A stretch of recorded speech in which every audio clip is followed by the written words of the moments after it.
ഇടിയപ്പം, പുട്ട്, ഉണ്ണിയപ്പം, തവിടെണ്ണ, അവല്, മലര്, ഉമിക്കരി, ഇഡ്ഡലി, ദോശ ഇവയെല്ലാം ഒന്നിക്കുന്ന ഘടകം എന്ത്?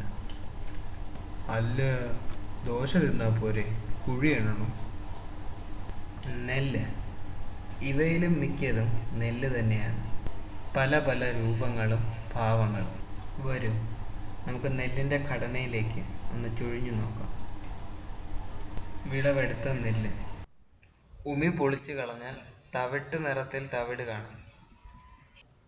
തവിട് ചുരണ്ടി കളഞ്ഞാലോ? ദേണ്ടെ അരി. എൻഡോസ്പേമിൻ്റെ ഉള്ളിൽ അവൻ്റെ വെളുത്ത വയറ് കാണാം.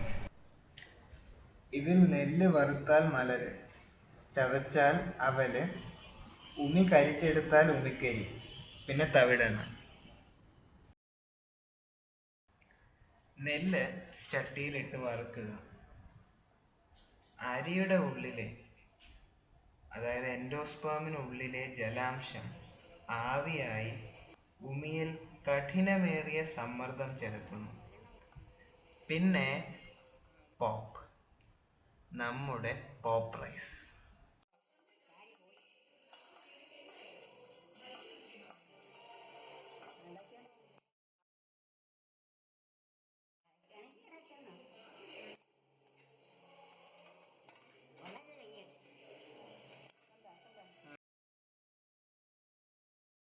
പൊളിച്ച ഉമിയാണ് ഉമി,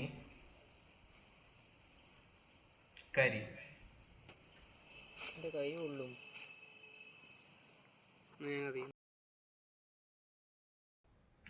ഇനി ലേശം ഉപ്പ്, കുരുമുളക്, കരയാമ്പു, കർപ്പൂരം, രാമച്ചം ചേർത്താൽ സംഗതി റെഡി.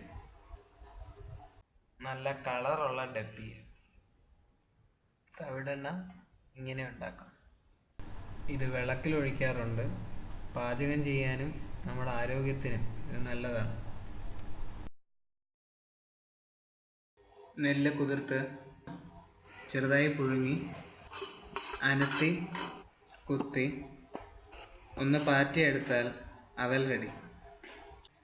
പ്രാകൃതമായ അവൽ രൂപം ഇവിടെ കാണാൻ സാധിക്കുന്നു.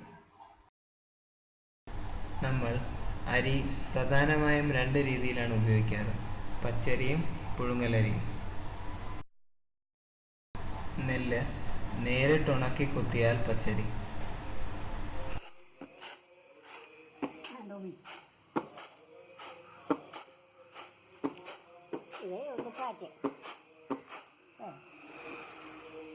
ഒരുപാട് പഴയതായിട്ടാ.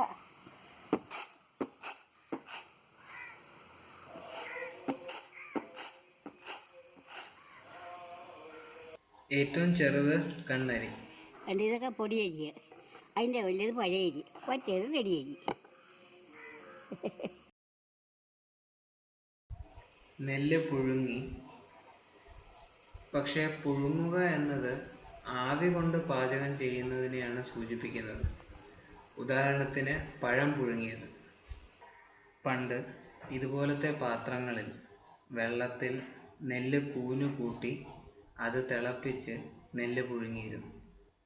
കൂടുതൽ അറിയാൻ ഈ ലിങ്ക് ക്ലിക്ക് ചെയ്യും. നെല്ല് പുഴുങ്ങി അതിൻ്റെ പരുവം അറിയുന്നതിനായി അതിൻ്റെ മുട പൊട്ടുന്നത് ശ്രദ്ധിക്കുക. അതായത് നെല്ലിൻ്റെ വാ തുറക്കും. ഇവനെ എടുത്ത് ഉണക്കി കുത്തി. പണ്ട് ഉരലും ഉലക്കയും ഉപയോഗിച്ചായിരുന്നു നെല്ല് കുത്തിയിരുന്നത്.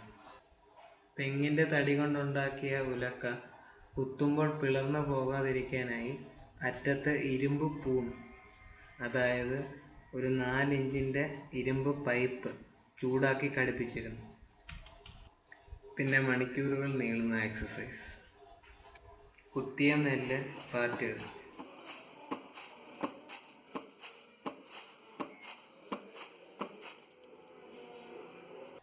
പോളിഷ്ഡ് റൈസിന് തവിട് കളഞ്ഞ് അരി വെളുപ്പിക്കാനും കുത്താം.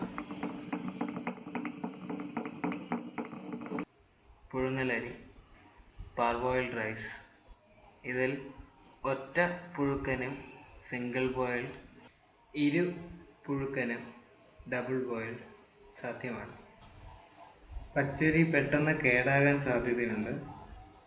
പച്ചരി പച്ച അരി, അതായത് മിനിമം പ്രോസസ്സിംഗ് ആയതുകൊണ്ട് പൂജയ്ക്ക് ഉപയോഗിക്കുന്നു. അരിപ്പൊടി ഉണ്ടാക്കാനും പച്ചരിയാണ് ഉപയോഗിക്കാറ്. കുത്തുമ്പോൾ പൊടിഞ്ഞ് പല സൈസ് ആകാൻ സാധ്യത വളരെയേറെയാണ്. പുഴുങ്ങലരി കുറെ കാലത്തേക്ക് സൂക്ഷിച്ചു വെക്കാൻ സാധിക്കും. കണ്ടാൽ കുറച്ചും കൂടെ വീർത്തിരിക്കും. അരിമാവ് ഉണ്ടാക്കാൻ ഉപയോഗിക്കുന്നു. പുഴുങ്ങിയതിന് ശേഷം കുത്തുമ്പോൾ പൊടിയാകാനുള്ള സാധ്യത കാര്യമായി കുറയുന്നു. ഇനി എൻ്റെ വീട്ടിലിരിക്കുന്ന ചില അരികളെ പരിചയപ്പെടാം. ഇത് ജയ പുഴുങ്ങലരി. ജയം നിർത്തിയെന്നും ഇത് പ്രഭാത് അരിയാണെന്നും കേൾക്കുന്നു. പാലക്കാടൻ മട്ട വെളുത്ത അരിയേക്കാൾ പോഷകഗുണമേറിയ നെല്ലാണ്. ഇത് പാലക്കാടിലെ പൂന്തൽപ്പാടങ്ങളിലാണ് വളർത്താറ്. ഇതിൻ്റെ ചുവപ്പ് നിറം ശ്രദ്ധിക്കുക. ഇത് ഉണ്ട അരിയാണ്, ഷോർട്ട് ഗ്രെയിൻ, ഒരു വയനാടൻ പ്രോഡക്റ്റ്. ഇത് മണമുള്ള അരി ഗ്രൂപ്പിൽപ്പെടും. ഇത് ബിരിയാണി ഉണ്ടാക്കാൻ നീളൻ അരി, ലോങ് ഗ്രെയിൻ, ഇവ തമ്മിൽ ഒട്ടിയിരിക്കില്ല. ഇവനും ഒരു മണമുണ്ട്. ഇത് വയനാടൻ മുളയരി.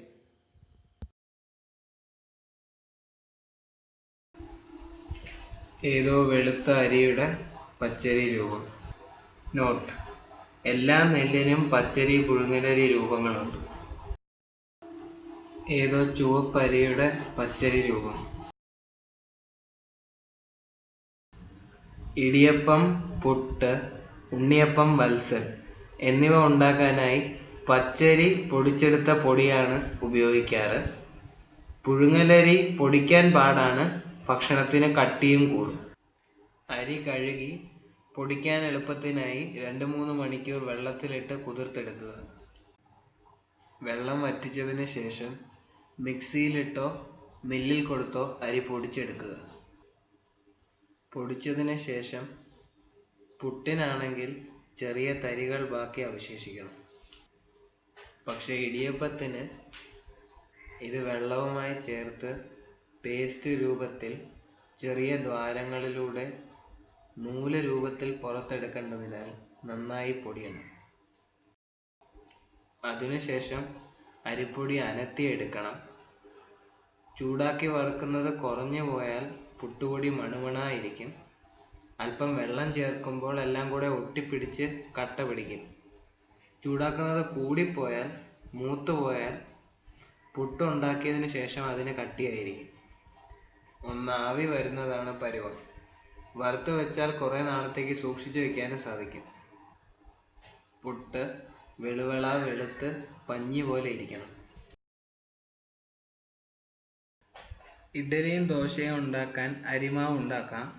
ഇതിൽ അരിയുടെയും ഉഴുന്നിൻ്റെയും റേഷ്യോ ആണ് പ്രധാനം.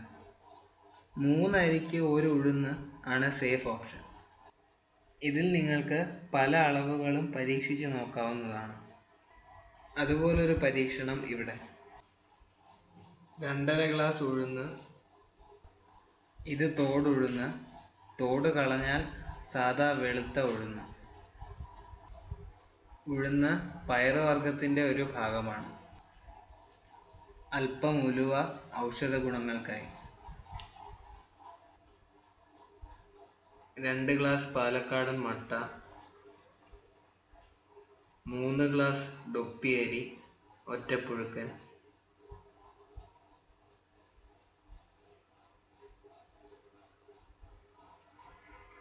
1 ഗ്ലാസ് ജയ. 2 ഗ്ലാസ് പച്ചരി. അരിയും ഉഴുന്നും വെവ്വേറെ കഴുകി 4-5 മണിക്കൂർ കുതിർക്കാൻ വയ്ക്കുക. പെട്ടെന്ന് നന്നായി അരയാൻ വേണ്ടി.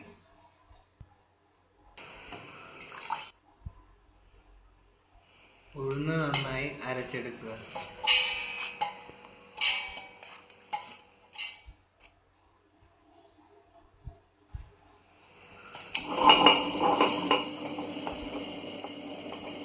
ഉഴുന്നിൽ നല്ല ശതമാനം പ്രോട്ടീൻ അടങ്ങിയിരിക്കുന്നു.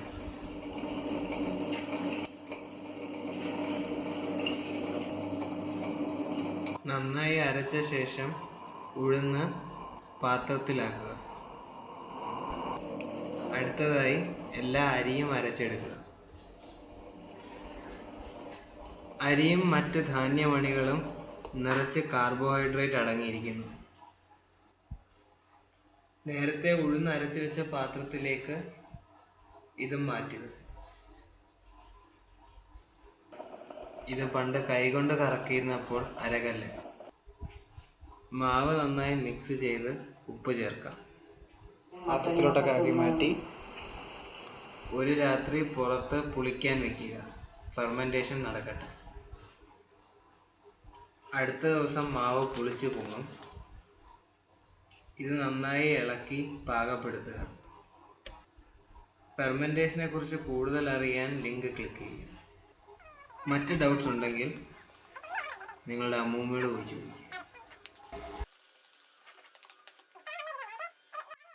മറ്റേത് തവളക്കണ്ണൻ, ചേരാടി, അരിക്കയാഴി, മുണ്ടകൻ, അറാമള്ള, ഇങ്ങനെ ഒരേ പേരുള്ള നെല്ലുകളുണ്ടായിരുന്നു. ഇപ്പം അതൊന്നും അല്ല.